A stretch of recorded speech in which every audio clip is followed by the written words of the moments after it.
Next already మొత్తం జూబ్లీహిల్స్ ఇప్పుడు చూసుకున్నట్టయితే దాదాపుగా 100 కోట్ల వరకు రీసెంట్ గా ఓపెన్ చేయడం అనేది కూడా జరిగింది సార్.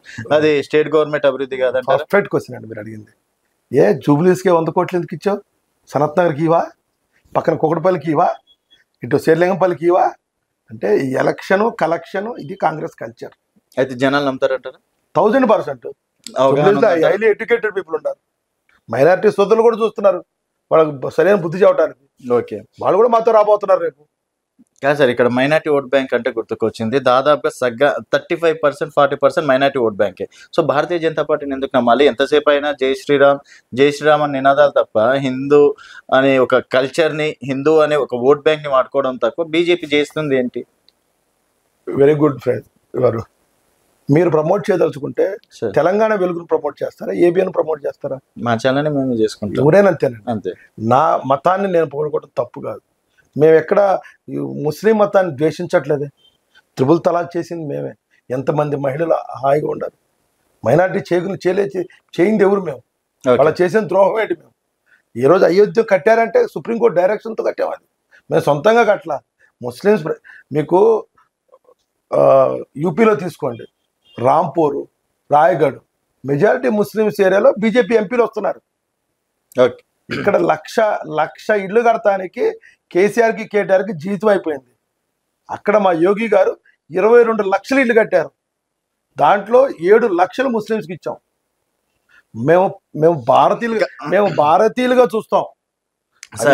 ముస్లిం అని చూడం.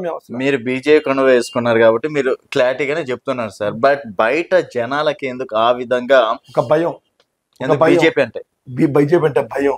హైదరాబాద్ లో కూడా ఎక్కడైనా భారతదేశంలో ప్రపంచంలో అత్యధిక జనబలం, కార్యకర్తల బలం ఉన్న పార్టీ మా పార్టీ.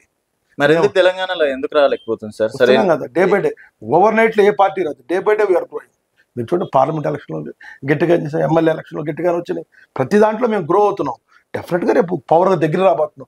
మా నాయకుడు రామచంద్ర గారి నాయకత్వంలో 100% రేపు మేము గవర్నమెంట్ లో రాబోతున్నాం. అంటే రామచంద్రరావు గారు కేవలం కేసీఆర్ చెప్తేనే నియమించిందని చెప్పేసి ఒక టాక్ సార్. అసలు అంటే బీఆర్ఎస్ బీజేపీ ఒకటే, అందుకని ఎమ్మెల్యేలు కూడా మెల్లమెల్లగా బీజేపీలోకి వస్తున్నారు. రీసెంట్ గా అచ్చంపేట మాజీ ఎమ్మెల్యే కూడా బీజేపీలోకి వచ్చారు.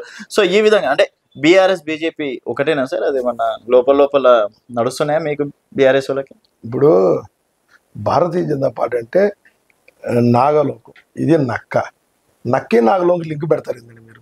సరే, మేము ఇద్దరం ఒకటైతే కవిత జైల్లోకి ఎందుకు వెళ్ళేది? అదే కవిత జైల్లో ఉన్నప్పుడే లోపల ఇప్పుడు అదొక అభూత కల్పన అన్నమాట. ఇప్పుడు నిజంగా ఉందా అండర్స్టాండింగ్ కాంగ్రెస్ కిను బీఆర్ఎస్ కి? ఎన్ని ముచ్చట్లు చెప్పిండు మన సీఎం గారు రాకముందు. వచ్చి 2 ఏళ్ళు అయింది, టచ్ కూడా చేయాల.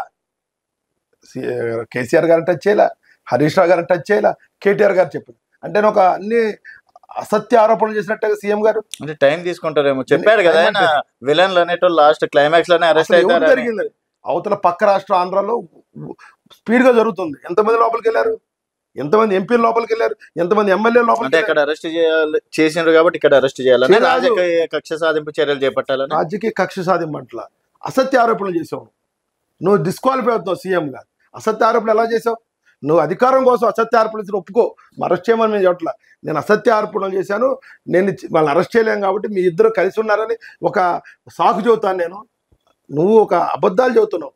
నువ్వు మా జీతం తీసుకుంటా ప్రజల చేతో ఒక అసత్య ఆరోపణలు చేసి అధికారంకి వచ్చావు. అవును సార్, అక్కడ కేంద్రం సపోర్ట్ చేస్తుంది అనుకుంటే మీరు బీజేపీ వాళ్ళు సపోర్ట్ చేయట్లేదు. ఇక్కడ ఏమైనా అన్ని అప్పులు చేసి పోయిండు. పాపం రేవంత్ రెడ్డి గారు ఒక్కరే ఎంతగానో కష్టపడతారు. పోలీసింగ్ కి కేంద్రానికి ఏం సంబంధం అండి? పోలీసింగ్ అంతా నీ దగ్గర ఉంది. నువ్వే కమిషన్లు వేసుకున్నావు, నువ్వే అన్ని చేస్తున్నావు, అవన్నీ అసెంబ్లీలో పెడతానంటావు. అది ఎక్కడ ఫోన్ ట్యాపింగ్ అన్నావు, ప్రభాకర్ రావు గారు రాలేదన్నావు, వచ్చినాడు ఆయన. మరి ఏం చేసినావు? ముచ్చట మట్టి నడుస్తుంది. చట్టం తన పని తను చేసుకోబోతుంది. నేను దీని అన్నిగా చెప్పంటారా? సూట్ కేసులు మారుతున్నాయి అంతే. పక్క నిజంగా పర్ఫెక్ట్ గా. అంతేగాని ఇక్కడ ఏమీ జరగదు. దానికి ఇప్పుడు ఎలా ఉంటుందంటే బట్ట కలిసి పక్కనేయటం. దేనేమంటే బీజేపీ టీఆర్ఎస్ ఒకటని చెప్తారు. జరుగుతుందేమో, సూట్ కేసులు మారుతున్నాయి, వాళ్ళంతా సేఫ్ గేమ్ లో ఉన్నారు, మమ్మల్ని బద్నాం చేస్తారు. మాది కార్యకర్తల పార్టీ. మాకు ఎప్పుడు కూడా బీజేపీ అమలైన రాజకీయాలు చేయదు. ఏదైనా ఓపెన్ ట్రాన్స్పరెన్సీ చేస్తుంది. మాది మీరు చూసుంటారు, ఇన్ని సంవత్సరాలు మేము పరిపాలిస్తున్నాం, 10-12 సంవత్సరాలు. మా ఎంపీ మీద కానీ మా మంత్రి గారి మీద కానీ ఒక్కసారి మీకు ఏదైనా అవినీతి ఆరోపణలు వచ్చినాయి? ఇంత యూట్యూబ్లు ఇన్ని వచ్చినా కూడా ఒక్కళ్ళు చేశారు. మీరు అందాక ఎందుకండి, మాకు 2 మంత్రులు ఉన్నారు, మీరు వెళ్ళి పైరు చేయించురండి, రూల్ ప్రకారం చేస్తారు మా వాళ్ళు. ఓకే, అంత కంట్రోల్ ఉంటుంది మా మంత్రులు గారు. They are loyal to the country అన్నమాట. సో బీజేపీ కార్యకర్తలకు ఎంతవరకు న్యాయం చేస్తున్నారు?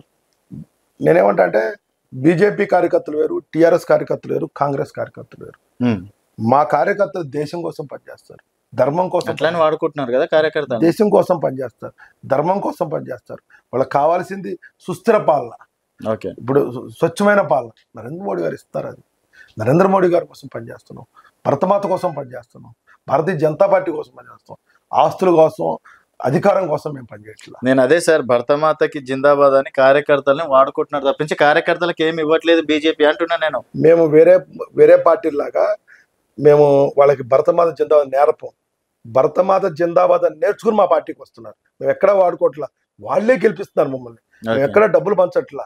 మేము పరిచేది ప్రజాస్వామ్య ఎన్నికల్లో గెలుస్తున్నాం, అది మా కార్యకర్తలలో గెలుస్తున్నాం. వాళ్ళకే ఆనందం. ప్రతి దగ్గర మేము ఎందుకు గెలుస్తున్నాం? మా కార్యకర్తల బలం. ఇప్పటికీ సార్ జూబ్లీహిల్స్ లో కార్యకర్తలు అంత స్ట్రాంగ్ ఉన్నారా? స్ట్రాంగర్